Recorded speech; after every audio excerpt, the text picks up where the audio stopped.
que nos permites estar aquí. Te rogamos, Señor, porque nos ayudes a comprender tu palabra y entenderla correctamente, Señor. Te pedimos porque a través de tu Espíritu Santo nos guíes y nos ayudes, por favor, Señor. Te rogamos esto porque en nuestras fuerzas y en la claridad de nuestro entendimiento no podremos penetrar la verdad que está en tu palabra. Si no somos ayudados por ti y por tu Santo Espíritu, Señor, todo esto quedará bloqueado para nosotros. Te rogamos esto, Señor, y que nos ayudes a que mientras vamos entendiendo, entonces nuestras vidas de forma práctica vayan cambiando. Que poco a poco vayamos siendo más como tú quieres que seamos, como tu Hijo Cristo es. Te rogamos, Señor, que el conocimiento de tu palabra, que el conocimiento de la doctrina pura y correcta, que el conocimiento de teología nos conduzca como de la mano hacia una vida de santidad.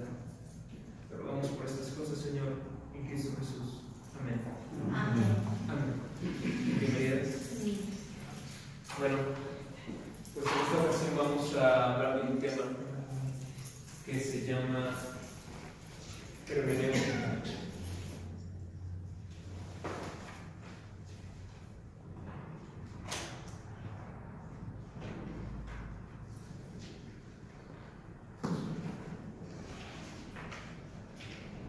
Hermenéutica. ¿Qué es la hermenéutica? La hermenéutica, para ponerlo de una forma muy sencilla, significa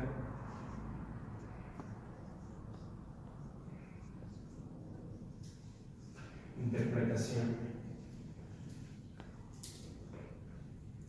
Eso para resumirlo. La hermenéutica es la interpretación. En este caso, como lo que estudiamos es la Biblia, pues entonces hablamos de la interpretación de la Biblia.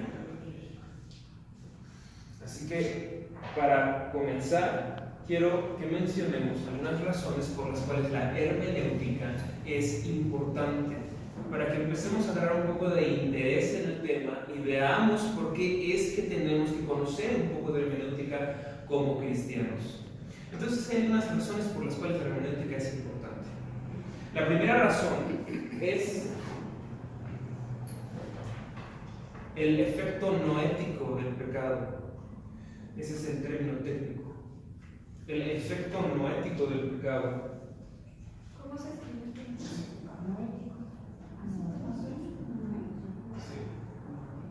Perdón, ¿qué es noético? No sé. Noético. Tiene que ver con una palabra griega que es nous, así como nariz en inglés. N-O-U-S. Esta palabra significa entendimiento. Así que el efecto noético del pecado tiene que ver con el efecto que tiene el pecado en el entendimiento del ser humano. Usualmente solemos pensar que el pecado solamente tiene un efecto en la moralidad del ser humano, es decir, que el ser humano ahora no hace cosas buenas, sino que hace cosas malas. Sin embargo, esa es una visión muy limitada acerca de los alcances del pecado. El pecado no afecta únicamente la moralidad del ser humano, sino también el intelecto del ser humano o el entendimiento del ser humano. Ese es el efecto noético del pecado. Ese es un efecto del que pocas veces se habla. Sin embargo, es verdad que el pecado afecta a nuestro entendimiento. Usualmente, nosotros podemos conceder que esto sea cierto solo en cierta área a la cual denominamos la área espiritual o religiosa. Decimos, ok, es cierto que el pecado nubla nuestra mente para entender las cosas espirituales y religiosas. Ok, vamos a hacer eso. Pero normalmente pensamos que en todas las otras cosas que no se denominan ni espirituales ni religiosas, nuestro entendimiento es totalmente claro, bueno, hábil para penetrar en los misterios de todo el resto de la creación. Solamente no podemos entender muy bien las cosas espirituales y religiosas. Eso es lo que usualmente se cree. Sin embargo, la postura reformada, histórica, es que en realidad el pecado afecta en nuestro entendimiento en todas las áreas del entendimiento humano, en todas las ramas del saber humano. Es decir, nosotros Usted no puede ser un buen esposo sin la luz de la Biblia. No puede ser un buen hijo sin la Biblia. No puede ser ni siquiera puede ser un buen negociante sin la Biblia. No puede ser un buen ciudadano de su nación sin la Biblia. No puede ser lo que sea que haga sin la Biblia. La Biblia no solamente es luz en cuestiones espirituales y religiosas, sino en todas las cuestiones del saber humano. Vamos a ver un pasaje donde esto es especialmente claro. Pedro, segunda de Pedro.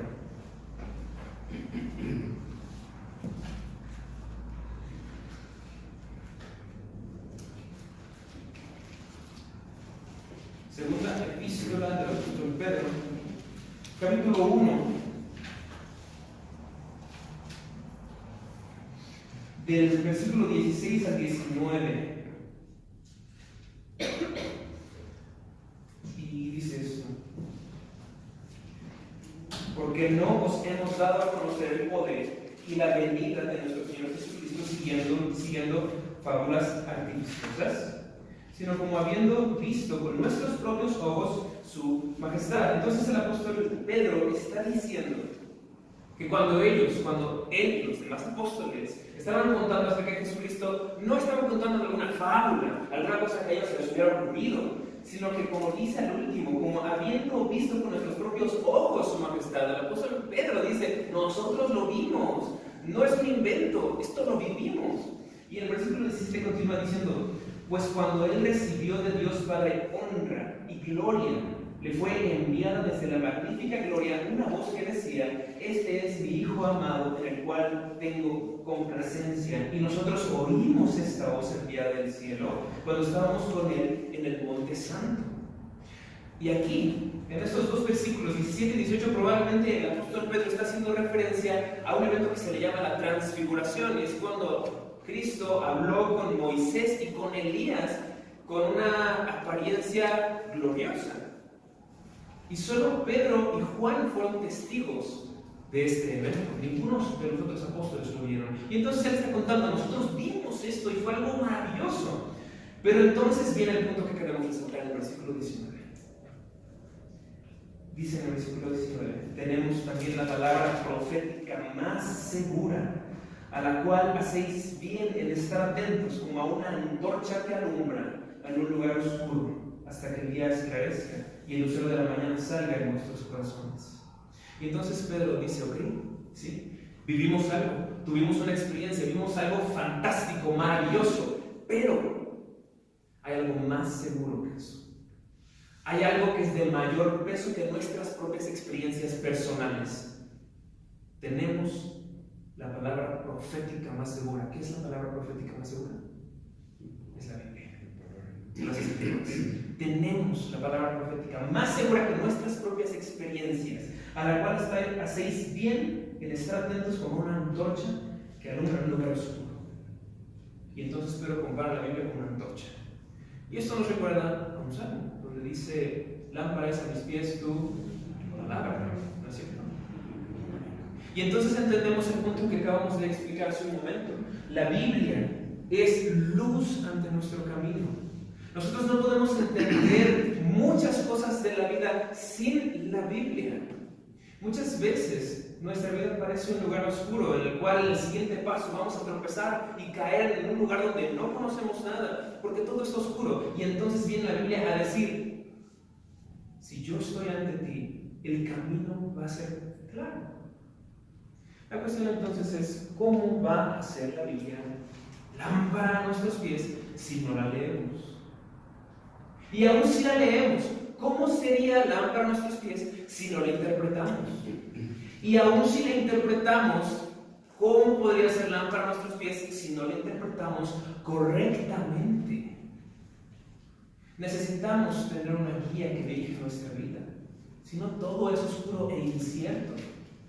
Pero no la tenemos si no interpretamos correctamente las Escrituras. De ahí un punto por el cual es importantísimo interpretar correctamente la Biblia. Y de ahí viene otro punto. Digamos que sí la interpretamos, pero que no la interpretamos correctamente. entonces, básicamente, estamos poniendo palabras en la boca de Dios que Él jamás dijo. Porque cuando uno interpreta un texto, uno está diciendo, hermanos, el significado de este texto es este. Y al decir eso, uno está diciendo, lo que Dios está diciendo aquí es esto, es poner palabras en la boca de Dios. Pero si uno no interpreta bien, entonces estamos diciendo que Dios dijo algo que Él jamás dijo. Y si esto, mi amado hermano, no le parece suficientemente grave, entonces podemos ir a Jeremías a ver cuán grave es este delito. Jeremías capítulo 23.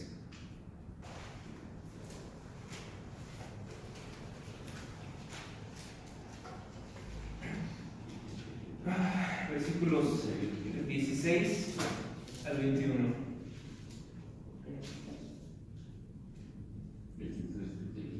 Jeremías 23, de 16 al 21, dice: Así ha dicho Jehová de los ejércitos: No escuchéis las palabras de los profetas que os profetizan, os alimentan con vanas esperanzas, hablan visión de su propio corazón, no de la boca de Jehová.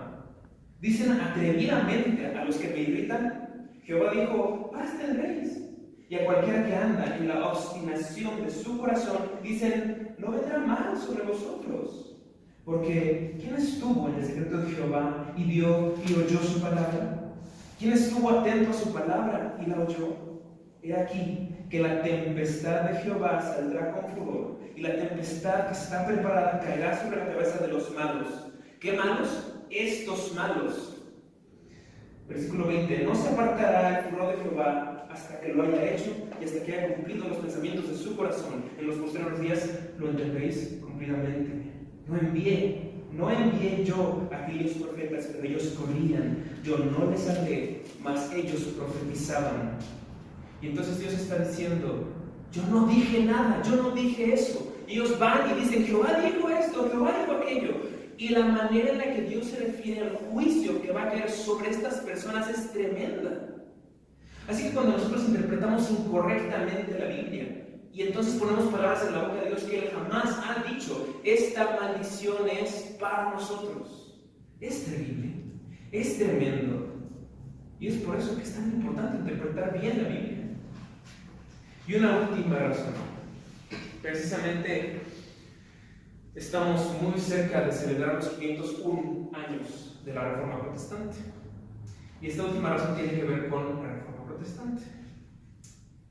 Lutero tradujo la Biblia de una lengua totalmente desconocida para el pueblo al alemán, que habla la lengua del pueblo.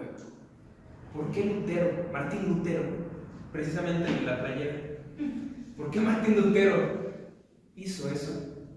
Porque Martín Lutero se dio cuenta que todo mundo debía leer las Escrituras. Porque ese libro iba a ser la guía para que todas las personas del pueblo pudieran determinar cuál era el camino correcto que debían seguir en su vida.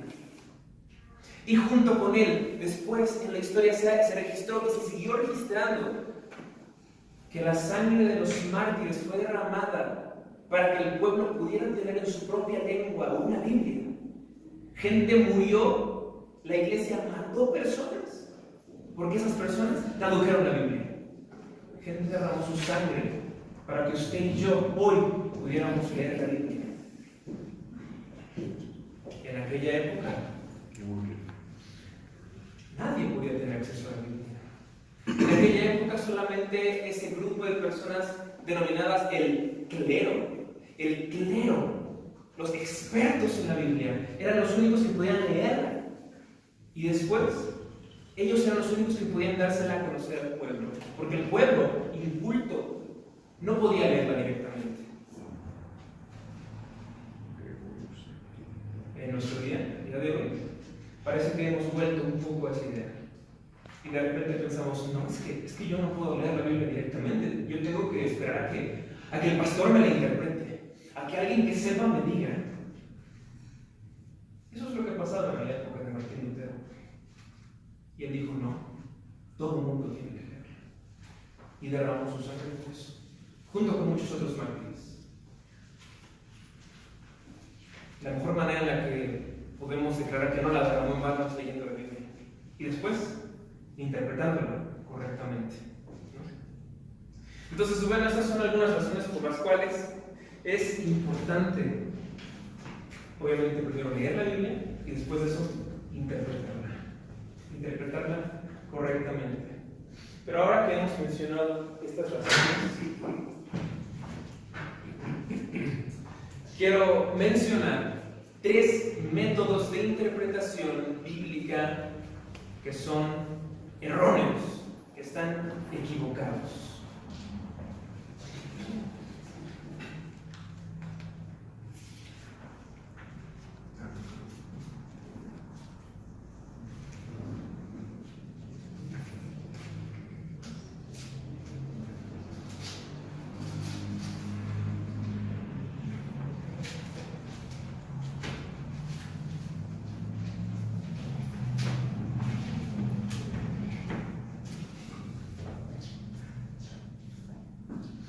El místico o mágico, el alegórico y el racionalista. Son 3 métodos de interpretación bíblica que no son correctos.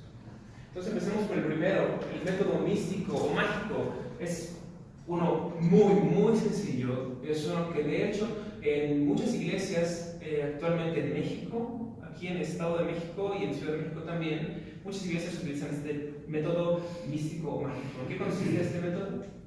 Bueno, también recibe el nombre de picada al azar. Picada al azar. ¿Qué es lo que uno hace cuando utiliza este método? Bueno, uno dice, a ver, Dios, tengo un problema y necesito que tú me respondas. Vamos a ver. Aquí. Y lo primero que la persona lee es lo que dice esa persona que Dios le está diciendo a su vida. Y entonces la gente interpreta la Biblia así. No tiene gran ciencia este método, es solamente esto. Sin embargo, es digno de ser mencionado, no porque sea muy complejo ni muy inteligente, sino porque es muy utilizado, desgraciadamente. Precisamente de ahí viene una anécdota, o más bien una burla de ese método, de una persona que estaba triste y que dijo, Señor, necesito que tú me respondas. Y entonces abrió la Biblia, así como lo hicimos ahorita, ¿no? Abrió la Biblia, buscó y cayó en la primera página donde cayó, puso el dedo, dijo, Señor, ¿qué debo hacer? Y entonces decía el texto, y fue Judas y se ahorcó. Y entonces la persona dijo, no, Señor, seguramente eso no es lo que tú quieres.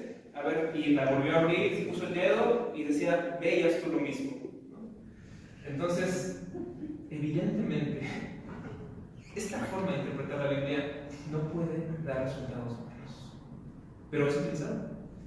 Pero bueno, hay uno que es un poquito más sutil, que es el método alegórico. Este método consiste en darle significado a cada elemento del texto bíblico que correspondan con otros elementos en la realidad.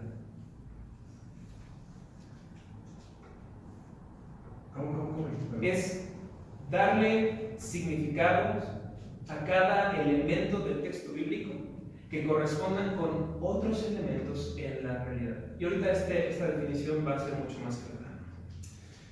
Por ejemplo, Daniel en el foso de los leones.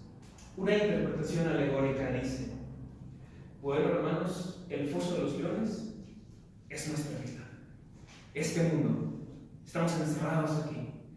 Y Daniel es el creyente común, y los leones son los pecados que acechan la vida del creyente. Entonces, como pueden ustedes ver, hermano, cada elemento de la historia parece tener un correspondiente con otros elementos en la vida real. El foso, ¿qué es? Es nuestra vida, este mundo horrible, ¿no? Daniel, el cristiano común, pobrecito. Y los leones, los pecados. Y cada elemento tiene entonces un correspondiente con otros elementos en la vida real. Sin embargo, tenemos un método correcto. Una de las porciones bíblicas donde más se utiliza el método alegórico es precisamente la historia de David y Goliat. En este texto se utiliza muchísimo el método alegórico y es totalmente incorrecto. Y entonces se dice, hermanos, lo que pasa es que Goliat es usted. David es usted. Y Goliat, pues son sus problemas, sus luchas personales. Entonces usted tiene que agarrar la onda de la determinación y con las piedras de diga usted lo que quiera decir, ¿no? Pasión o de la decisión, tiene que golpear a su gigante, que es su problema, y derribarlo.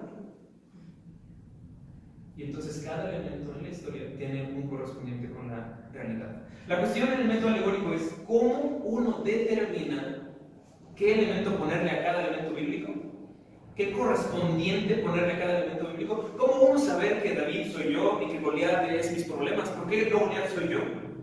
¿Cómo uno saberlo? La realidad es que no hay forma de saberlo.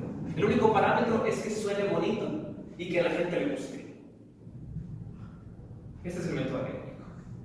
Y hermanos, este método es muy utilizado por gente en muchas iglesias también. Pero es un método interpretativo y correcto. Por último está el método racionalista.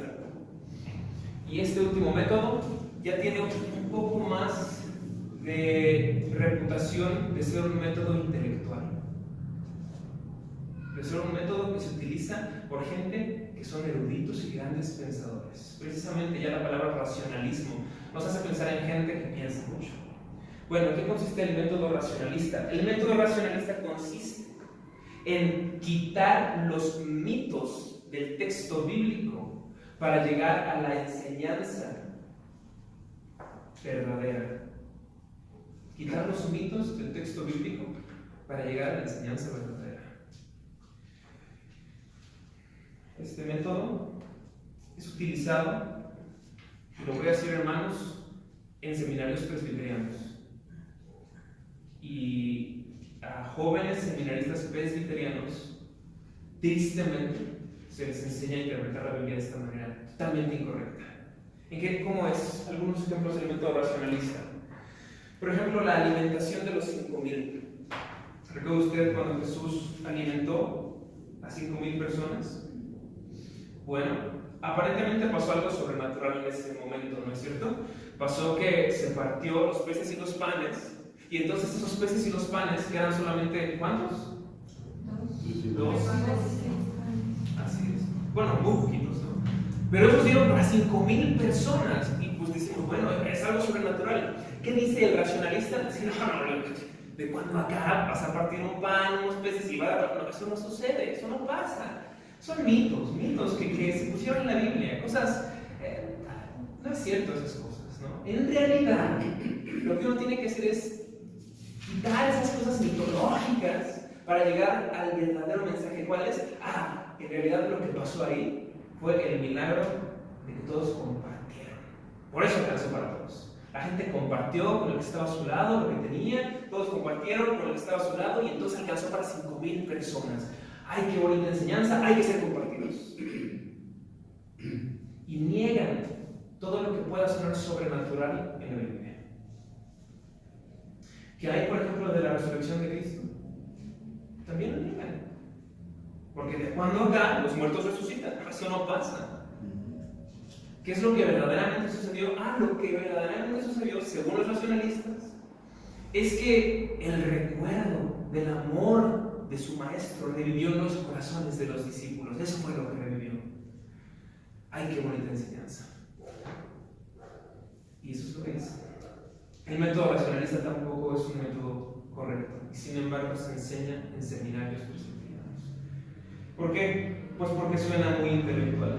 Porque a todo intentan ponerle aires de ciencia, de arqueología, de antropología, con palabras muy rebuscadas. Pero esto no es correcto. Estos métodos deben ser descartados y debemos pasar entonces a ver cómo sí interpretar la Biblia. Y el día de hoy hablaremos solamente de 2 reglas interpretativas.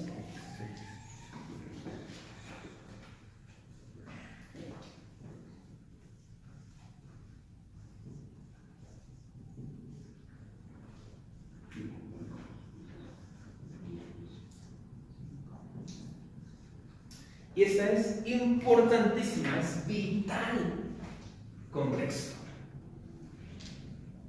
Es algo muy sencillo, pero muy descuidado. Contexto.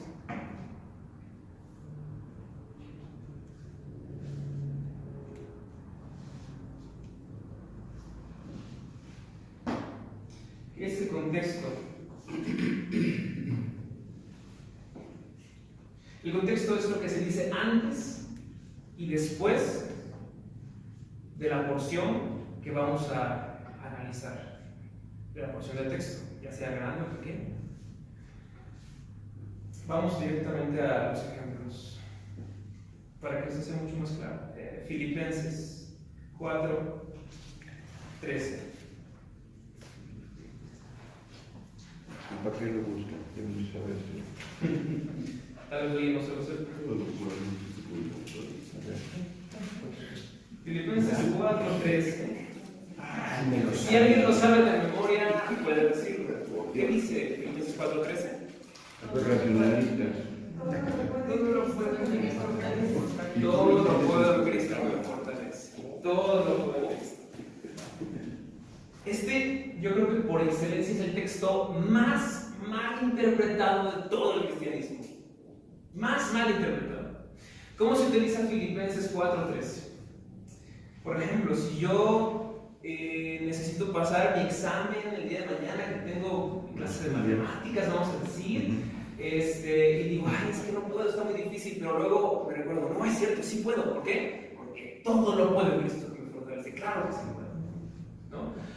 Una vez, cuando estaba entrando a la adolescencia y quería adelgazar, salíamos a correr con un entrenador a la playa y de repente nos cansábamos y él era cristiano y decíamos, no, es que ya no puedo, y él decía, no, sí, chavos, porque todo lo podemos en Cristo que nos fortalece, sí podemos darle más, órale, córranle. Y ese tipo de interpretaciones se le da a todo lo que me fortalece. ¿Cuál es la idea? La idea es todo lo puedo lograr en Cristo que me fortalece. Sin embargo, si nosotros atendemos precisamente a esta regla, el contexto, nos damos cuenta que el apóstol no está logrando de lograr metas, de lograr propósitos, de alcanzar objetivos. El apóstol Pablo no está hablando de lograr, sino de soportar. Filipenses, vamos a leer un poquito antes del 13 y ver precisamente de qué estoy hablando. Versículo desde el 10. 4:10. Filipenses 4:10. Desde ahí hasta el 13, para que veamos completo qué es de lo que está hablando el apóstol Pablo aquí. Dice, en gran manera me gocé en el Señor, de que ya al fin habéis revivido vuestro cuidado de mí, del cual también estabais solicitados, pero os faltaba la oportunidad. No lo digo porque tenga escasez, pues he aprendido a contentarme cualquiera que sea mi situación. Sé vivir humildemente y sé tener abundancia en todo, y por todo estoy enseñado, así para estar saciado como para tener hambre, así para tener abundancia como para padecer necesidad. Y luego ya, todo lo puedo en Cristo que me fortalece. ¿De qué está hablando el apóstol Pablo? Está hablando de lo que ha tenido que sufrir, de lo que ha tenido que soportar. A veces tiene mucho, a veces no tiene nada. A veces su barriga está llena, a veces tiene hambre y no puede saciarla con nada. No hay comida. Pero él ha aprendido a soportar esas situaciones y a contentarse. Y al final dice, todo lo puedo en Cristo que me fortalece. No es todo lo puedo lograr, sino todo lo puedo soportar. La cuestión no se centra en alcanzar metas y que Dios nos fortalece para alcanzar nuestras metas personales, sino que Dios nos fortalece para soportar las pruebas que vienen en nuestra vida. Y es bien distinto, y entonces cambia el significado. Y la enseñanza, ¿no? Y la enseñanza. ¿Por qué? Dice, pues he aprendido a contentarme cualquiera que sea mi situación. Ahí viene como el texto de oro. Así es. Entonces, pum, y te vas para atrás o para adelante.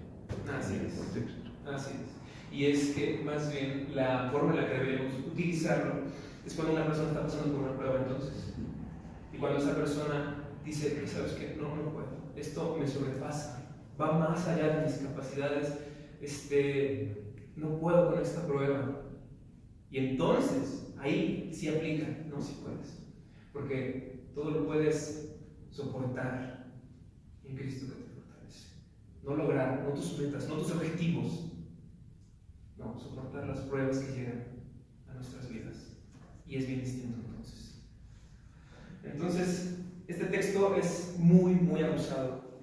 Precisamente porque se ignora esta regla de interpretación bíblica, contexto. Si las personas voltearan un poquito más a ver qué dicen unos versículos antes, se darían cuenta que muchas veces no lo utilizan correctamente. Vamos a dar otro ejemplo. Este primero fue de Filipenses 4:13.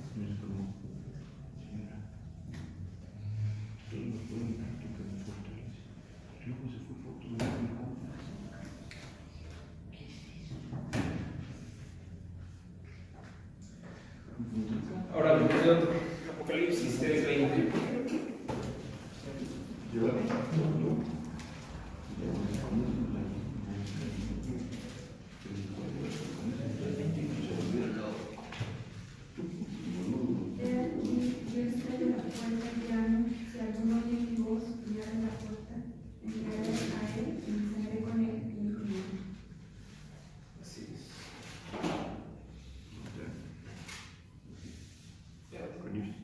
Así es. Especialmente en la parte de yo estoy a la puerta y llamo. ¿Cómo se utiliza, amados hermanos, cómo se utiliza este pasaje? En el evangelismo. En el evangelismo, ¿no es cierto? Es el pasaje que, uno de los pasajes que más se utiliza en el evangelismo. Y entonces, el que esté predicando el evangelio a la masa de personas, de pecadores, de inconversos, llega a ese punto del llamado, dice: hombres, ¿no ven ahí al pobre Jesús fuera de sus corazones, titiritando de frío? Pobrecillo, ábranle la puerta ya de su corazón, que entre a lo calientito. Véanlo, le está dando una hipotermia. Obviamente esto es una burla de esto, pero la idea es esa. La idea es: pobrecito Jesús, ya ábranle la puerta. Esa es una idea totalmente incorrecta que no hace justicia al Señor de todo el universo. Cuando se habla en Apocalipsis 3:20 y se dice yo estoy a la puerta y llamo, sí es Jesús, pero no lo está diciendo en conversos. ¿Qué dice el titulito que aparece arriba de esa sección? ¿Qué era la Odisea? ¿Y en la iglesia eran inconversos? Eran creyentes. Este pasaje, he aquí yo estoy a la puerta y llamo, no está dicho en un contexto de evangelismo, está dicho en un contexto de una iglesia que en algún punto tuvo pasión por su Señor y le amaban, pero que se enfriaron, o más bien que se hicieron tibios. Es aquí precisamente donde Cristo dice que ojalá fueras frío o caliente, pero cuando eres tibio te vomitaré de mi boca. Pero está hablando de una iglesia, cristianos, creyentes, y a ellos es a los que se les dice yo estoy a la puerta y llamo, no hay incrédulos. Si uno volteara tantito a los pasajes que están apenas un poquito antes de este versículo, se daría cuenta que este pasaje no es para evangelismo, es para revitalizar una iglesia que está fría, que está muerta en sus pecados. Apocalipsis 3:20 es otro de los pasajes más descontextualizados de todo el cristianismo. Veamos otro ejemplo, uno un poquito más complicado. Tesalonicenses 5, del 1 al 3.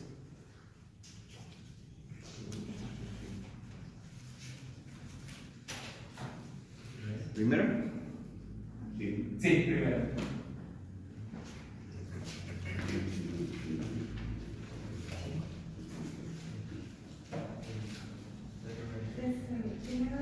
Primero Tesalonicenses 5, del 1 al 3. Y nos vamos a meter en un tema un poquito más complicado. Vamos a entrar a escatología, vamos a hablar de el rapto secreto. Sí,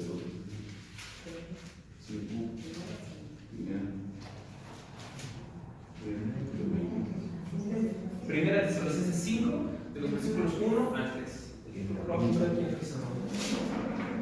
Entonces, Dice, pero acerca de los tiempos y de las ocasiones, no tenéis necesidad, hermanos, de que yo os escriba, porque vosotros sabéis perfectamente que el día del Señor vendrá, así como ladrón en la noche, que cuando digan paz y seguridad, entonces vendrá sobre ellos destrucción repentina, como los dolores de la mujer encinta, y no escaparán.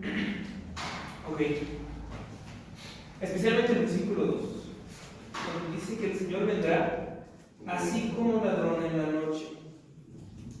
Entonces, la gente que defiende este concepto de el rapto secreto, esta gente cree que cuando el Señor venga va a venir de una forma secreta, que nadie se va a enterar. Simple y sencillamente, de repente yo voy a estar buscando a mi esposa. ¿Dónde está? ¿Dónde está? Se la llevó el Señor. Y ni me di cuenta. Y yo me quedé. El rapto secreto.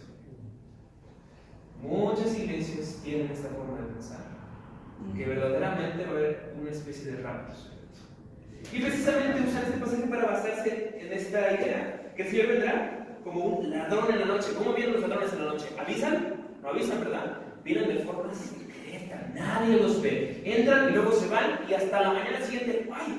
Un ladrón entró a mi casa. Es un secreto. Pero, si vemos apenas el versículo que está antes del versículo 2, ahí vemos de qué está hablando el apóstol. Que no está hablando de la cuestión de que sea secreto, sino que dice acerca de los tiempos y de las ocasiones. No tenéis necesidad, hermanos, de que yo os escriba. Y el versículo 3 dice que cuando digan paz y seguridad, entonces vendrá sobre ellos destrucción repentina. Y ahí está. Y esa palabra nos da todo el contexto. ¿De qué está hablando el apóstol al poner la ilustración del ladrón que viene? ¿Está hablando de lo secreto que va a ser la venida del Señor? No. Está hablando de lo repentino que va a ser la venida del Señor. De eso está hablando. Está hablando de que de repente, sin que nos demos cuenta, o más bien sí nos vamos a dar cuenta todos cuando venga, más bien sin que lo estemos esperando, Él viene. Está haciendo referencia a lo repentino, no a lo secreto de su venida. Si tan solo nos asomáramos uno o dos textos alrededor de nuestro texto, nos daríamos cuenta de ello. De nuevo, contexto. Contexto. Y si sigo con el contexto, hay que leer todo. Yo siempre les digo a las personas, te va a llegar como en las piñatas, ya le diste uno, ya le diste dos, ya le diste tres, y tu tiempo se acabó, mi hermano. Pero si sigo leyendo, sí, te vas a morir, se acabó. Pero si sigues leyendo, hablando en el contexto, dice, porque el Señor mismo con voz de mando, con voz de arcángel y con trompeta de Dios descenderá del cielo, y los muertos en Cristo resucitarán primero. Y antes estaba hablando de los que durmieron en Cristo. Luego nosotros, los que vivimos, creía Pablo que iba a vivir, los que hayamos quedado seremos arrebatados juntamente con ellos en las nubes para recibir al Señor en el aire, y así estaremos siempre con el Señor. Y qué hermoso, ¿no? O sea, primero te pone un ejemplo fuerte y luego te reconforta la misma palabra, haciendo una correcta exégesis, ¿no? En este caso, y no a exégesis, que es lo contrario. Así es. Hermana. Bueno, ahorita, como yo mi Biblia, pero tengo el celular. Quería buscar, también hay una parte de la Biblia que dice que dos estarán lavando, que uno será llevado y el otro se quedará, o dos estarán durmiendo, no me acuerdo muy bien cómo está. Entonces yo creo que en eso se basan para decir que es secreto, porque como estoy lavando, ya se fue mi compañera aquí y yo me quedé, ¿no? ¿Cómo se explica eso? Pero también hay otro texto que dice que todo ojo vendrá. Claro. Y eso no hace nada secreto. Y como dice, de que con voz de trompeta, o sea, va a ser algo que va a llamar la atención de todos modos. Ok, no quería abordar ese texto, pero vamos a abordarlo. Mateo 24. ¿Cómo? Es ahí, Mateo 24, es el otro texto que estaba mencionando la hermana. También tiene totalmente que justifica que no es el rapto secreto.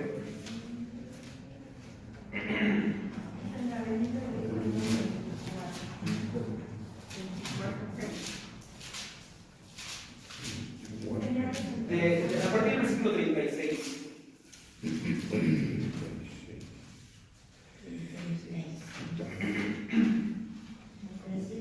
Se está hablando de la venida del Hijo del Hombre, del segundo regreso de Cristo. Entonces, a partir del versículo 36, en Mateo 24 dice: pero del día y la hora nadie sabe, ni aun los ángeles de los cielos, sino solo mi Padre. Nadie sabe el día y la hora en que Cristo va a venir.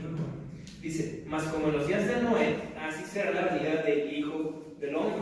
Porque como en los días antes del diluvio estaban comiendo y bebiendo, casándose y dándose casamientos el día en que Noé entró en el arca, y no entendieron hasta que vino el diluvio y se los llevó a todos. Así también, y así será también la venida del Hijo del Hombre. Entonces estarán dos en el campo, el uno será tomado y el otro será dejado. Dos mujeres estarán moliendo en un molino, la una será tomada y la otra será dejada. Velad pues, porque no sabéis a qué hora ha de venir vuestro Señor. Y entonces, sí, como bien dice la hermana, este es otro de los textos que se utilizan mucho para favorecer la doctrina del rapto secreto. Algunos abogan por un rapto secreto, algunos abogan por un rapto que no es secreto, pero al fin de cuentas un rapto. Sin embargo, no creemos en ningún tipo de rapto nosotros. ¿Cómo sería una interpretación un poco más correcta de este pasaje? Tenemos que ver el ejemplo que está poniendo Jesús. Él pone el ejemplo de Noé, ¿no es cierto? Noé y el día en que empezó el diluvio, y entonces este diluvio se los llevó a todos. Dice en el versículo 39, y no entendieron hasta que vino el diluvio y se los llevó a todos. Ok, justo ahí radica la cuestión importante. ¿Quién, en el contexto de Noé, pensemos solo en Noé ahorita, quién fue dejado en la tierra? Pues todos los que no le creyeron a Noé, que se subieron a la... No, es decir, ¿quién fue dejado para permanecer vivo en la tierra? Noé. Claro, después de la catástrofe terrible, el único que quedó en la tierra fue Por eso Noé. familia. Y según el texto, ¿quién fue llevado en lo de Noé? Llevado, sí, así dice, ¿no? Vino el diluvio y se los llevó a todos. Que se murieron todos los demás. Ok, es exactamente. Los malvados, los pecadores, los no creyentes, etcétera, ellos fueron los que fueron llevados. El que se quedó fue Noé. El que fue llevado fue todo aquel que no fue Noé ni su familia. Ese es el ejemplo que pone Jesús. Y entonces empieza a hablar ya de dos estarán en el campo, uno será tomado y otro será dejado. La cuestión entonces es... Al revés. Exactamente. El que es tomado ¿para qué? Es tomado para llevarlo a los cielos. No. Es tomado para echarlo al lago de fuego. Y el que es dejado porque ¿dónde dice Apocalipsis que viene la nueva Jerusalén? Apocalipsis dice que la nueva Jerusalén, que no han llevado esa parte de las clases de Apocalipsis probablemente, pero Apocalipsis dice que la nueva Jerusalén viene y desciende y se instala aquí, en esta tierra. Se le da la llave, se le presta todavía además la llave. Así que, obviamente, en esta tierra renovada, dice la Biblia, nuevos cielos y nueva tierra, pero es lo mismo que con nuestros cuerpos renovados. Creemos que cuando seamos resucitados nos van a dar unos nuevos cuerpos. Sin embargo, no creemos que sean nuevos en todo sentido. Es decir, yo creo que sí me voy a parecer a mí mismo, no va a ser un cuerpo absolutamente diferente, ¿no? ¿Qué tal si me toca un cuerpo de mujer, no? Evidentemente no, va a ser mi propio cuerpo, pero renovado. Es lo mismo que pasó con Jesús cuando él también fue resucitado y su cuerpo fue renovado. Su cuerpo renovado, resucitado, se parecía tanto a él que los tres discípulos pudieron verle y decir, sí, tú eres Jesús. Bueno, pero también hay una parte donde dice que el primero no lo reconocían. Claro. Creo que esa parte también de que fuera revelado a ellos. Por supuesto que sí. Pero bueno, yo tengo aquí también lo de que le comentaba del Apocalipsis 1:7, que dice aquí que viene con las nubes y todo ojo le verá, y los que le traspasaron y todos los linajes de la tierra harán lamentación por él. Sí, amén. así es. Entonces, todos le verán. Y la idea de la interpretación correcta de Mateo 24, esta parte de los que serán dejados, los que serán llevados, los que son llevados según Noé, según el evento del diluvio, los que son llevados por la condenación de Dios, por el juicio de Dios, ¿no? Entonces, en el final de los tiempos será lo mismo. El que sea llevado va a ser llevado, pero por el juicio de Dios. El que sea dejado va a ser dejado porque va a ser dejado para disfrutar de la renovación de este mundo. Y entonces cambia la cuestión. Y entonces la parte que dice que seremos tomados en el cielo, ¿cómo se interpreta? La que está en Tesalonicenses, que seremos tomados a Él. Bueno, encontrarnos con él en las nubes. así es, que nos encontraremos con Él en las nubes. La que se interpreta de esa sección es que vamos a encontrarnos con Él en las nubes mientras Él vaya descendiendo, y entonces vamos a con Él descender hasta esta tierra, junto con la Nueva Jerusalén. Evidentemente ahí habla de un grupo de personas muy particular. Menciona dos grupos de personas: los que ya están, los que ya han muerto y los que no han muerto, pero queden vivos para cuando el Señor venga. Esos que queden vivos son los que van a ser arrebatados con el Señor a las nubes para recibirle allí, solamente para recibirle allí. Pero después va a venir Nueva Jerusalén toda a instalarse en esta tierra. Todo esto también se infiere muy claramente de muchos pasajes en donde se dice que vamos a heredar todas las cosas. Quizá no nosotros directamente, pero en el Salmo 2, Dios hablándole a su Hijo Cristo, dice: pídeme y te daré por herencia las naciones. Dios le dice a Cristo: pídeme y te daré por herencia las naciones. ¿Qué son las naciones? Bueno, es todo el mundo, toda la creación. Dios le va a dar a su Hijo por herencia eso. Y después en Romanos dice que somos herederos y coherederos con Cristo. Vamos a heredar también las naciones solamente porque estamos en Cristo. Si no estuviéramos en Él, no las heredaríamos. Porque como Él es heredero y nosotros estamos en Él, somos, como dice la Biblia, coherederos. ¿De qué? Pero eso ya son cuestiones escatológicas mucho más adelante, que probablemente también en Apocalipsis no han llegado a ese punto. Pero bueno, ya nos vemos un poco el tema. ¿Solamente hay alguna pregunta antes de que continuemos? ¿Muchas? Sí. Sí, tal vez en otro momento valga la pena, después de este tema de hermenéutica. Regla número 2. La analogía de la fe. La analogía de la fe es el término que se le ha dado históricamente a la regla de que la Biblia se interpreta a sí misma. Así se le podría decir de una manera más simplificada. La Biblia se interpreta a sí misma. El término que se le ha dado a esa idea es la analogía de la fe.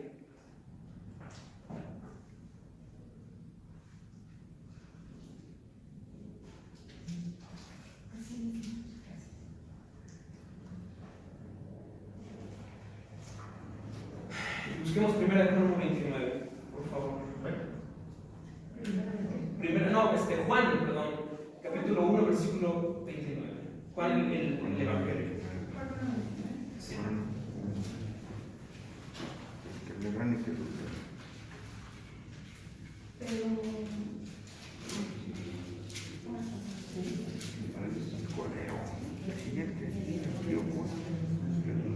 ¿Alguien que le dé lectura en voz fuerte, por favor?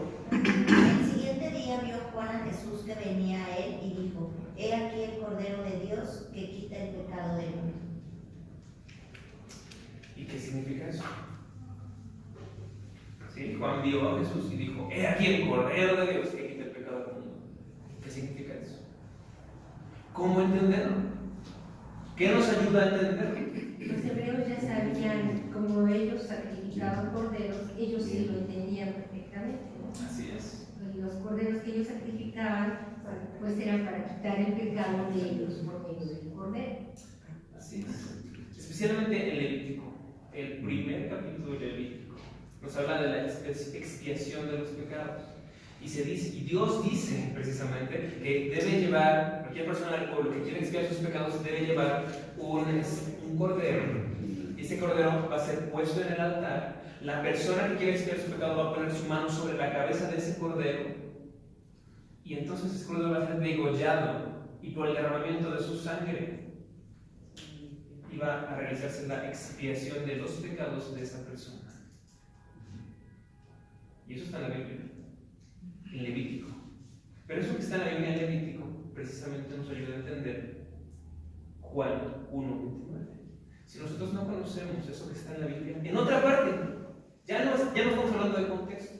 No estamos hablando de lo que dice apenas un poquito antes, un poquito después. Estamos hablando de lo que se dijo incluso siglos antes de que sucediera esto. En Levítico. Pero no entender eso hace que no entendamos este versículo en particular.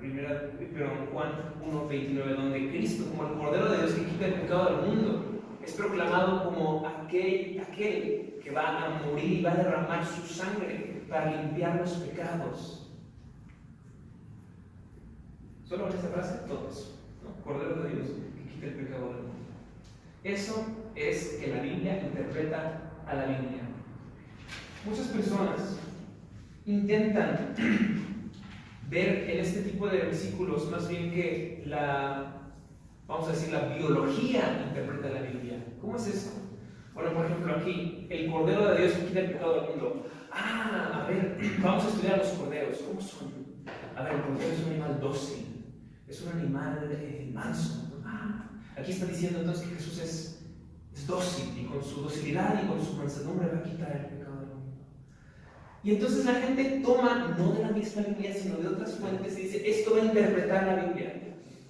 Pero el mejor intérprete de la Biblia es la Biblia. Siempre. La Biblia interpreta a la misma Biblia. Y es su mejor intérprete. Vamos por uno más complicado que este. Mateo 27, versículos 50, 51, en la misma regla, la analogía de la fe. ¿Cómo va? Mateo Mateo 27.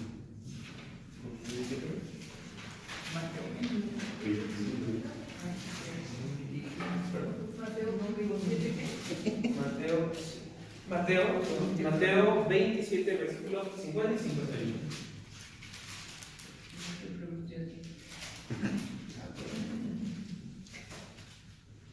Dice más Jesús, habiendo otra vez clamado a gran voz, entregó el Espíritu. Y he aquí, el velo del templo se rasgó en dos, de arriba abajo, y la tierra tembló, y las rocas se partieron. Así es. ¿Qué sucedió aquí? Lo más remarcable es que el velo se partió. Y entonces ahí de nuevo, ¿cómo interpretamos eso? ¿De dónde sacamos información para saber qué significa esto de que el velo se partió? Y de nuevo tenemos que acudir a esta regla, la analogía de la fe. La Biblia interpreta a la misma Biblia. ¿Qué es eso del velo? ¿Dónde estaba ese velo? Así es. El velo que dividía. El lugar santo del lugar santísimo. Así es. El velo, dividía precisamente el lugar denominado lugar santo de este otro lugar llamado lugar santísimo. Este lugar santísimo era el lugar donde usualmente solían colocar el arca del pacto, ¿no? Y esta arca del pacto era denominada como el estrado de los pies de Dios, como el mismo trono de Dios.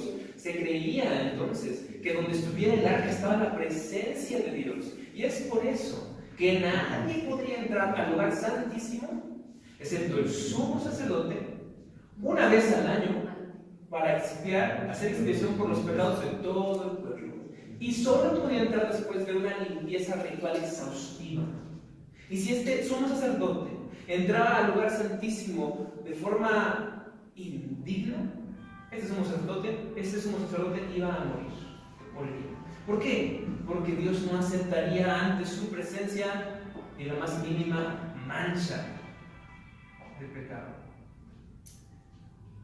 Eso es lo que simbolizaba el velo, la división entre el lugar santo y ese lugar santísimo donde estaba la mismísima presencia de Dios.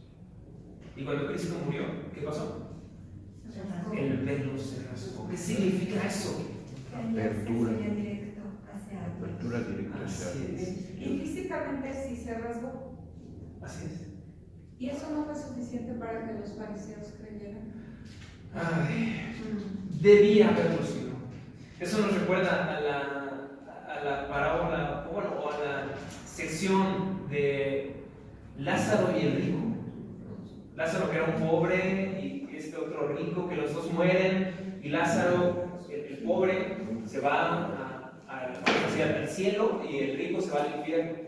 Y entonces el rico le dice al ángel que está ahí con él, manda a alguien de los muertos que vaya con mi familia y les diga para que se arrepientan. Y es bien padre lo que le dice este ángel, que dice: tienen a Moisés y a los profetas. Si no les creyeron a ellos, no van a creer ni siquiera a alguien que reviva de los muertos. Es significativo eso. Es decir, ni el milagro más portentoso va a hacer que estas personas crean. Tienen a Moisés y a los profetas, es decir, tienen las escrituras, tienen la Biblia, la palabra de Dios. Esto es suficiente para que la gente crea. Si esto no logra que crean, ni un muerto resucitado va a lograr hacer que la gente crea. Y entonces pensamos, bueno, el pelo rasgado también debía haber sido suficiente, pero no lo fue. No lo fue. También es muy significativo pensar que el grosor del velo, decía Flavio Josefo, es un historiador, que 2 caballos, si se agarraban 2 caballos uno de un lado y otro del otro y se amarraba el velo de ambos lados y los caballos tiraban cada uno para sus lados, el velo era tan grueso que no iba a poder romperse. El velo era gruesísimo, difícil de romper. Y cuando Cristo murió, así nada más se rompió. Una cortina, pero muy gruesa, y así se rompió, significando precisamente eso. Cuando Él muere, entonces ya no necesitamos un sumo sacerdote humano que entre por nosotros una vez al año a hacer perdón por nuestros pecados. Ahora cada uno va y dice: Señor, me arrepiento. Cada uno de nosotros. Y tenemos un abogado siempre presente que ya hizo la última expiación en la cruz. Paracleto. Ya estoy bien griego. Entonces, Mateo 27, 50 al 51 se interpreta correctamente al ver otros pasajes. Al ver el Antiguo Testamento, precisamente el velo, ¿dónde estaba el velo? ¿Qué hacía el velo? ¿Para qué servía? ¿Qué dividía? Y al entender eso entendemos el significado de Mateo 27, 55. La Biblia interpreta la misma Biblia. Un ejemplo más, nos vamos. Hay muchos más, pero hay que elegir uno. Vamos a hablar de Romanos 13, 1 y 2.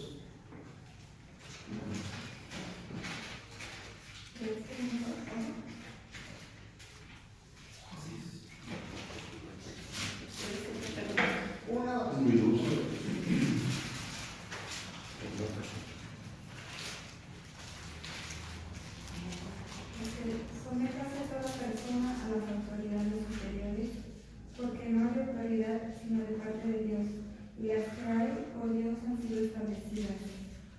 De modo que quien se opone a la autoridad, a lo establecido por Dios resiste, y a los que resisten acarrean condenación para sí mismos. ¿Qué significa este pasaje? Significa que queda total y absolutamente prohibido desobedecer cualquier orden de nuestros gobernantes. Porque bueno, dice que quien se opone a la autoridad, a lo establecido por Dios resiste, y los que resisten acarrean condenación para sí mismos. Parece que no da lugar a dudas o a excepciones. Que hay que someterse a las autoridades superiores, pero ¿cómo entonces? ¿Deberíamos someternos a las autoridades superiores en todo? ¿Cómo decir que no y seguir respetando a lo que dice Dios? Las leyes las hizo Dios. Por Dios han sido establecidas. Ahí es lo que hay que buscar primero. Así es. Entonces, ¿Dónde? ¿En qué otra parte de la Biblia? Porque estamos en la regla de la analogía de la fe. La Biblia se interpreta a sí misma. La Biblia interpreta la Biblia. ¿Dónde? ¿En qué otro lugar en la Biblia podemos encontrar claridad en este asunto? ¿Usted está en el Antiguo Testamento? Pues yo creo que la máxima claridad es lo que dice Dios, ¿no? Si un gobierno o una autoridad de este mundo te dice que hagas algo que está en contra de lo que dice Dios, primero es Dios. nada, Dios lo que es de Dios y al César lo que es del César. Como a Daniel que le pasó que tenía que adorar a una figura ahí que había creado, y él no lo quiso Hay hacer. una parte de la Y Biblia era la autoridad. Así es, así es. la parte de la Biblia en el Antiguo Testamento donde están las parteras que les ordenan matar a todos los niños y las parteras desobedecen. Y es más, la Biblia dice que Dios las bendice, ¿no? O sea, como mostrando su aprobación ante su forma de actuar, ¿no? Claro, otra regla interpretativa que pues no podremos mencionar con amplitud aquí, pero que es importante, es que los textos narrativos no establecen normas. Cuando se nos cuenta la historia del Antiguo Testamento, y vemos lo que sucede en los textos narrativos, eso no está estableciendo normas, solamente nos está describiendo una situación, nos está contando algo.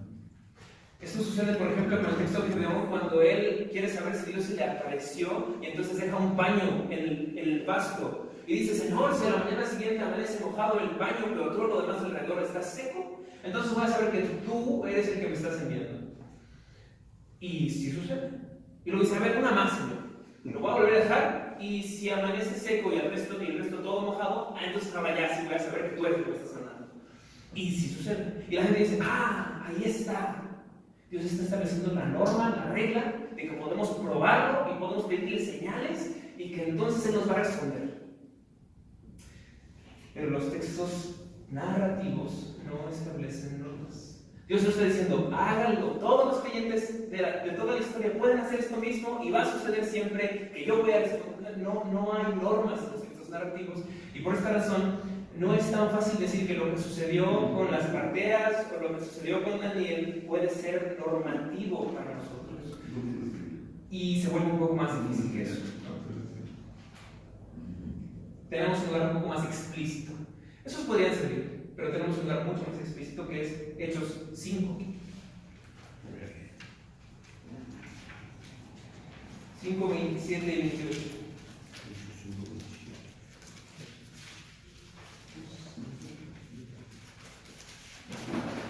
Perdón, 27 al 29.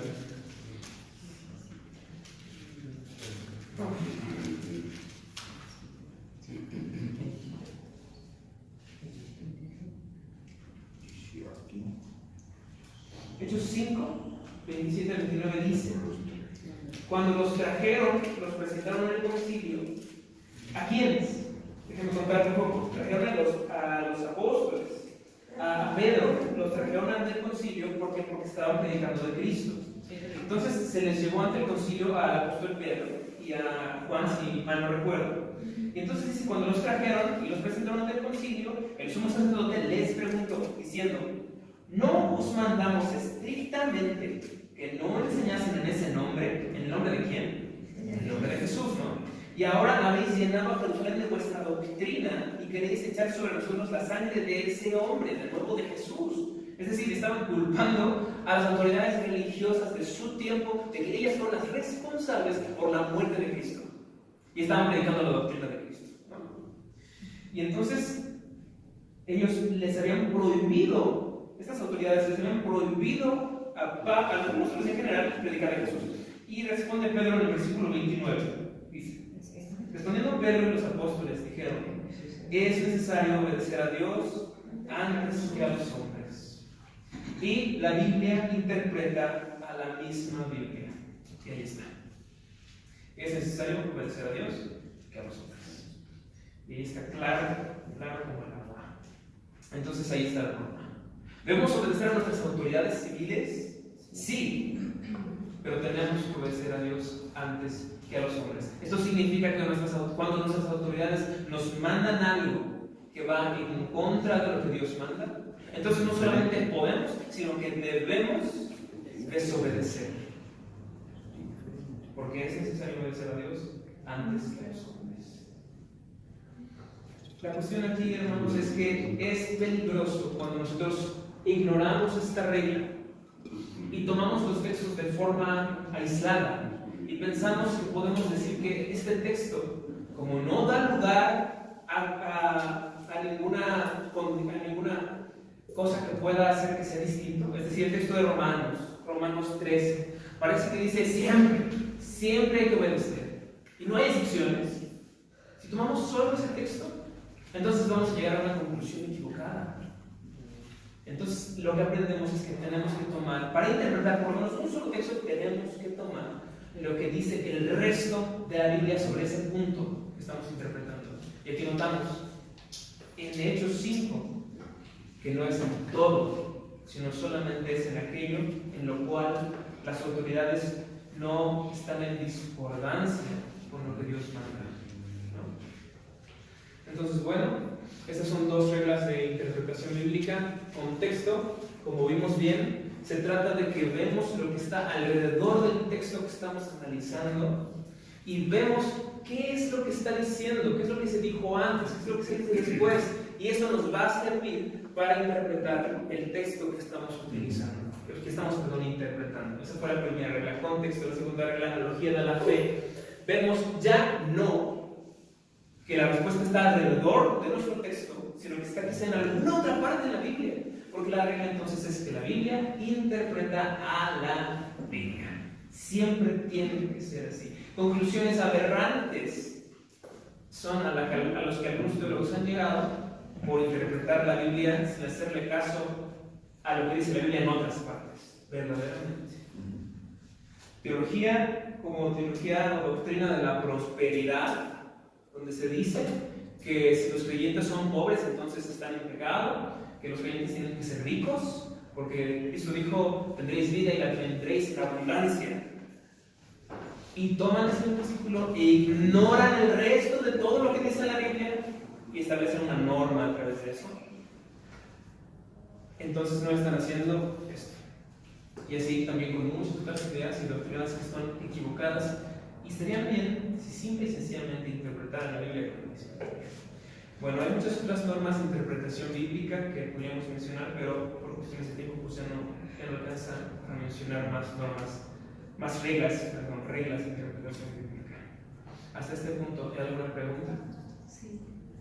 Sí, el texto de evangelizar de Apocalipsis no es el correcto. ¿Cuál sería el más idóneo para evangelizar? Probablemente hay muchos, no sé, no podría yo decir cuál sería el más idóneo, ¿no? Puedo dar recomendaciones de algunos que son buenos, ¿no? Pero el más idóneo, no lo sé, pero en Romanos, este es uno de mis favoritos personalmente, Romanos 3.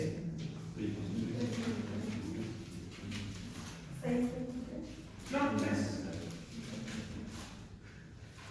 A partir del versículo 9. No, desde el 10. El evangelismo, cuando uno evangeliza a otra persona, o más bien le habla del evangelio, expone el evangelio, uno de los primeros puntos que tiene que ser tocado es el de hacerle ver de alguna forma a esa persona que esa persona está en necesidad de Cristo. ¿Cómo uno hace que la otra persona note su necesidad de Cristo? Haciendo que esa persona note su pecado. Si la gente no es pecadora, o por lo menos si no se cree pecadora, si no se sabe pecadora, entonces no va a creer que tiene necesidad de Cristo. No va a creer que tiene necesidad del perdón de Dios. Va a decir, ¿Dios me va a perdonar? Pues ¿de qué? Si yo no soy tan malo, yo no he matado a nadie, yo nunca he adulterado, yo nunca he robado, entonces ¿me va a perdonar? No, pues seguramente bien poquitas cosas, ¿no? La primera cosa entonces que se hace en el evangelismo es hacer que la gente note su necesidad de Cristo, haciendo que la gente note la condición tan terrible en la que está. Entonces, para empezar, uno de los textos que mejor aplican para este punto es Romanos 3, a partir del versículo 10. Como está escrito, dice: no hay justo ni aun uno, no hay quien entienda, no hay quien busque a Dios. Todos se desviaron, a una se hicieron inútiles, no hay quien haga lo bueno, no hay ni siquiera uno. Y entonces, en esta primera parte, la Biblia deja muy claro que todos somos pecadores y que todos, por lo tanto, probablemente merecemos la condenación. Más adelante en ese mismo capítulo, en el capítulo 3, en el versículo 22 precisamente, ya está la respuesta de Cristo. Versículo 22: la justicia de Dios por medio de la fe en Jesucristo para todos los que creen en Él, porque no hay diferencia. En el 23: por cuanto todos pecaron y están destituidos de la gloria de Dios. En el 24: siendo justificados gratuitamente por su gracia, mediante la redención que es en Cristo Jesús, a quien Dios puso como propiciación por medio de la fe en su sangre, para manifestar su justicia, a causa de haber pasado por alto en su paciencia los pecados pasados.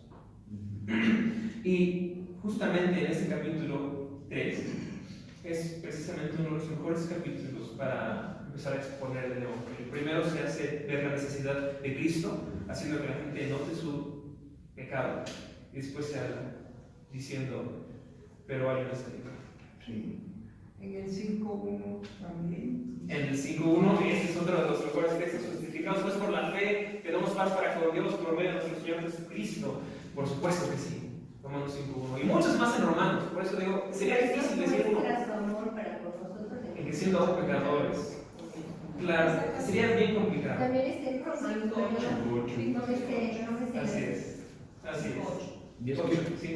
Entonces, en verdad hay muchos, ¿no? Sí. Sería muy complicado dar uno y decir: este es el más indicado. No, pero gracias. Sí, ¿no? Fíjate que aquí hay una cosa muy importante que debemos tener en cuenta. Cuando tú hablas o evangelizas a una persona, tienes que adoptar primero: ¿es textual o temático? ¿Por qué? Pues si yo voy a hablarle del evangelio a una persona en un hospital, es muy diferente a que si le hablo a un compa en la cárcel. Entonces, ¿qué voy a abordar cuando estoy en un hospital? A lo mejor me voy al textual y te digo: ¿sabes qué? El Señor es prueba, y el Señor te está probando por medio de este hijo tuyo, por decirte algo. Él mismo hace la llaga y Él mismo la venda, y te sigues. Y cuando es temático, podrías abordar, por ejemplo, todos Romanos, en el caso de una persona que está en la cárcel. Y acuérdate que en la cárcel hay homicidas y hay de todo, ¿no? De todo. Porque sí es difícil todo esto, ¿no? De evangelizar a la persona. Pero debes de abordarla de acuerdo a su necesidad. Y de acuerdo a eso, hacer un análisis temático o textual. Y ahí te vas, ¿no? Hermano. Yo creo que es ahí donde entra el Espíritu Santo. No es que sea yo que le dé homilética, hermenéutica, sino es el Espíritu Santo el que va a hablar a través de mí en el momento o circunstancia cualquiera que está cerca. Así es. Pero es el Espíritu Santo, no yo. Así es, claro. El Espíritu Santo es el que va a realizar la acción determinante. Ya te pone ahí. Por él será que una persona termine siendo regenerada y por lo tanto que tenga fe y arrepentimiento, y sin él la persona jamás, por ya sea el mejor mensaje que uno pueda escuchar en la vida, si el Espíritu Santo no obra, entonces la persona no va a reaccionar de forma salvífica. La cuestión aquí que queremos enfatizar no es tanto que el Espíritu Santo no sea necesario, sino nuestra responsabilidad. Si nosotros somos responsables de predicar el Evangelio, entonces somos responsables de predicarlo bien. El Espíritu Santo puede obrar a través de nosotros, pero ¿qué preferimos? ¿Que obre a pesar de nuestra pésima exposición del Evangelio? ¿O que obre a través de una buena exposición del Evangelio? Claro, el Espíritu Santo a veces obra a través de una exposición terrible del Evangelio. Alguien que dice cualquier tontería acerca de qué es el Evangelio, y el Espíritu Santo, a pesar de eso, obra. Sí, a veces lo hace. pero nuestra responsabilidad es ser fieles en predicar un mensaje puro. Ya está el Espíritu Santo logrado. No nos preguntamos si lo logramos o no, sino qué es lo que deberíamos hacer nosotros. Deberíamos predicar de forma correcta lo que es el Evangelio.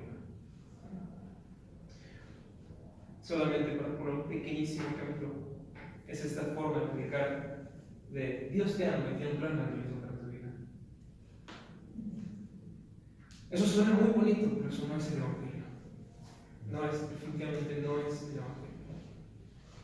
Porque para empezar, si esa persona a la que le decimos Dios te ama y tiene un plan maravilloso para tu vida, si esa persona en ese instante muere sin Cristo, ¿va a encontrarse con el amor de Dios y el plan maravilloso de su vida? No. En ese instante en que esa persona todavía no ha rendido enteramente su vida a los pies de Cristo, no hay un plan maravilloso para él. Y después de esa vida tampoco hay precisamente amor. La mejor forma de utilizar no es diciendo Dios tiene un plan maravilloso para tu vida, pero es muy correcto. Pero bueno, eso solamente por decir una cosa. Hay muchos ejemplos de evangelización que se hacen mal y hay una forma bíblica de hacerlo.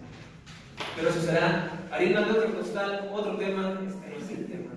Así que, bueno, hermanos, si hay alguna duda de este tema. Hay una duda, hermano. Por ejemplo, cuando te dicen, bueno, yo he escuchado mucho, ¿no? Que por sus llagas fuimos sanados, hablan físicamente, pero es de la transgresión, ¿no? Así es. Así es. Ese que fuimos sanados, sí fue su llaga literal, el dolor de Cristo en la cruz, y de hecho está también el dolor espiritual de la ira de Dios siendo derramada sobre él de forma espiritual también. Y la sanidad que trajo a nosotros, eso no fue una sanidad física, fue una sanidad de que nosotros fuimos restaurados a tener una comunión con Dios que antes no podíamos tener por nuestro pecado. Bueno, pues vamos a concluir con una oración. Vamos a orar. Señor, te damos muchas gracias que nos permites estar aquí escuchando un poco de las verdades que hay en tu palabra, Señor. Te rogamos que tú nos ayudes a interpretar correctamente tus escrituras, Señor, y a llegar a las conclusiones correctas, Señor. Hemos visto cuán peligroso es poner palabras en tu boca que tú nunca has dicho. Cuán peligroso es interpretar mal las escrituras. Pero, sin embargo, Señor, entendemos que tenemos la responsabilidad de leerlas y de interpretarlas. Oh, Señor, qué carga tan grande pones sobre nosotros, Señor, pero sabemos que de esto depende la calidad de nuestra vida cristiana. Que si no leemos tu santa palabra, Señor, entonces nuestra vida cristiana será una vida de fallo tras fallo. Te rogamos porque nos ayudes a leerla, a interpretarla correctamente, Señor, y entonces a llevar tu mensaje a todos aquellos que nos rodean. Señor, te pedimos, porque estas cosas que se han dicho en esta ocasión, en esta clase, las reglas interpretativas, los métodos que son incorrectos, que estas cosas puedan quedarse en nuestra mente y corazón. Y cuando nosotros estemos en la intimidad de nuestra alcoba, podamos llevar nuestra Biblia, leerla, y entonces, poco a poco, aprender a interpretarla correctamente y a discernir cuál es tu voz, cuál es tu voluntad para nuestra vida y para nuestra labor en este mundo. Por eso te rogamos, Señor, en Cristo Jesús. Amén.